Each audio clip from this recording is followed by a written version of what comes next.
আমরা প্রায় 19টি প্রস্তাবের সাংবিধানিক রাজনৈতিক গুরুত্বপূর্ণ কিছুতে ভিন্নমত সত্ত্বেও কিছু ছাড় দিয়ে কিছু স্যাক্রিফাইস কম্প্রোমাইজ করে একটি জাতীয় ঐক্য তৈরি করে অনেক রক্তের বিনিময়ে অর্জিত এই নির্বাচনের সম্ভাবনাকে আমরা সফল করতে চাই।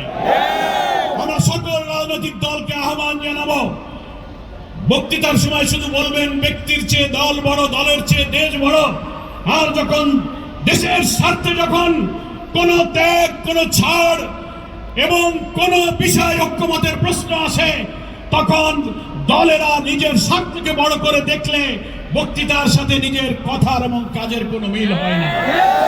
তাই আসুন, এই জাতি ৭১-এ রক্ত দিয়েছে, আমরা স্বৈরাচার বিরোধী আন্দোলনে রক্ত ঝরেছে, জুলাই অভ্যুত্থানে রক্ত দিয়েছে, বারবার আর আমরা রক্ত দিতে চাই না।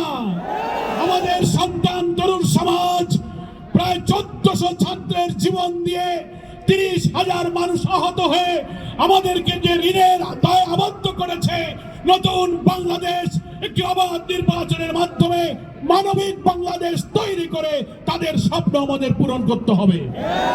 কোন তালবাহানা, ব্যক্তি স্বার্থ, দলীয় স্বার্থে যেন ঐক্যের প্রচেষ্টাকে আমরা বিঘ্ন না ঘটাই, সকল দলের প্রতি আমাদের সে আহ্বান থাকবে।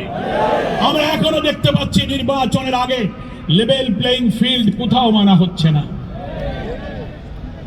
থানার ওসি সাহেব, ডিসি সাহেব, ইউনো সাহেব